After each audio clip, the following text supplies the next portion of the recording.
Hi viewers, welcome back to our channel Sonia's Kitchen. ഇന്ന് ഞാനൊരു special green fish ഫ്രൈയുമായിട്ടാണ് വരുന്നത്.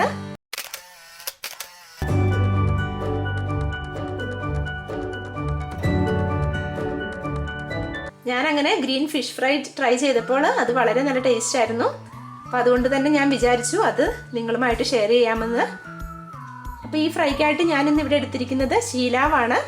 6 piece ഞാൻ clean ചെയ്ത് കട്ട് ചെയ്തൊക്കെ എടുത്ത് വെച്ചിരിക്കുന്നതാണ്. അപ്പോൾ ഈ ഫ്രൈ ഉണ്ടാക്കാനായിട്ട് നമുക്ക് അരപ്പുണ്ടാക്കി എടുക്കാൻ വേണ്ടി വേണ്ടത് കാന്താരി മുളകാണ്. ഞാനിവിടെ ഒരു 12ഓളം കാന്താരി മുളക് എടുത്തിട്ടുണ്ട്. ഒരു പിടി പുതിനയിലയും മല്ലിയിലയും, അരമുറി നാരങ്ങയുടെ നീര്, 1/4 സ്പൂൺ മഞ്ഞൾപ്പൊടി, ആവശ്യത്തിനുള്ള ഉപ്പ്, 1 സ്പൂൺ അളവിൽ കുരുമുളക് പൊടി. ഇത്രയും സാധനങ്ങളാണ് ഇതിനായിട്ട് വേണ്ടത്. അപ്പം നിങ്ങൾക്ക് വീടുകളിലൊക്കെ കാന്താരി മുളക് ഇഷ്ടം പോലെ ഉള്ളവർക്കാണെങ്കിൽ കുരുമുളക് ചേർക്കാതെ തന്നെ കാന്താരി മുളക് മാത്രം ചേർത്താൽ മതി. അപ്പോൾ ആ കറക്റ്റായിട്ടുള്ള ഗ്രീൻ കളർ കിട്ടുകയും ചെയ്യും, അതുപോലെ ടേസ്റ്റിയുമായിരിക്കും. പിന്നെ ഫിഷ് ഫ്രൈ ചെയ്യാൻ ആവശ്യമായിട്ടുള്ള എണ്ണ, ഇതിപ്പം വെളിച്ചെണ്ണയോ അല്ലെങ്കിൽ ഓയിലോ എന്താണോ നമ്മൾ ഉപയോഗിക്കുന്നത് അത് തന്നെ നമുക്ക് ഉപയോഗിക്കാം. അപ്പോൾ ആദ്യമേ തന്നെ ഇതെല്ലാം കൂടി ഒന്ന് അരച്ചെടുക്കണം. അപ്പോൾ അതിനായിട്ട് ഞാൻ മിക്സിയുടെ ജാറിലേക്ക് ഇതെല്ലാം കൂടി ഇട്ട് കൊടുക്കുകയാണ്.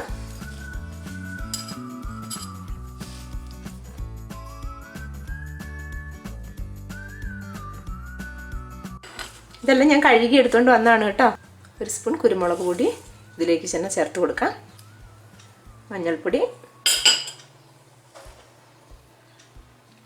നാരങ്ങാനീര്, ഉപ്പ്. ഇതെല്ലാം കൂടി നന്നായിട്ടൊന്ന് പേസ്റ്റ് രൂപത്തിൽ അരച്ചെടുക്കാം. അപ്പോൾ ഇവിടെ ഇതെല്ലാം കൂടി ചേർത്ത് അരച്ചെടുത്തിട്ടുണ്ട്. ഇനി ഇത് മീനിലേക്ക് പുരട്ടി കൊടുക്കാം. അപ്പോൾ നമ്മളിപ്പോൾ 6 പീസിനുള്ളതാണ് ഈ ഒരു അളവിൽ എടുത്തിരിക്കുന്നത്. അപ്പം മീൻ കൂടുതലുണ്ടെന്നുണ്ടെങ്കിൽ അതിൻ്റെ അളവിൽ മാറ്റം വരുത്തി വേണം ഉപയോഗിക്കാനായിട്ട്.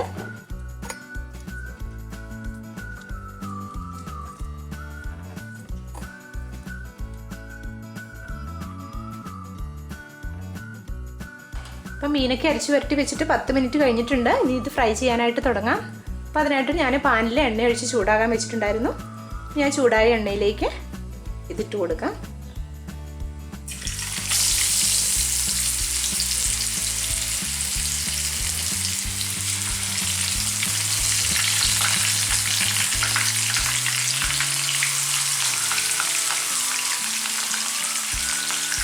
ഞാൻ 3 എണ്ണമേ ആദ്യം ട്രിപ്പിലിട്ടിട്ടുള്ളൂ. ആദ്യം ഈ 3 എണ്ണം ഞാൻ ഫ്രൈ ചെയ്തെടുക്കുകയാണ്. അത് കഴിഞ്ഞ് ബാക്കിയുള്ളതും കൂടി ഫ്രൈ ചെയ്തെടുക്കാം. ഇതൊരു 10 മിനിറ്റ് എടുക്കും. ഇനി ഒന്ന് ഫ്രൈ ആയി വരാനായിട്ട് ഇത് മറിച്ചിട്ട് കൊടുക്കാം.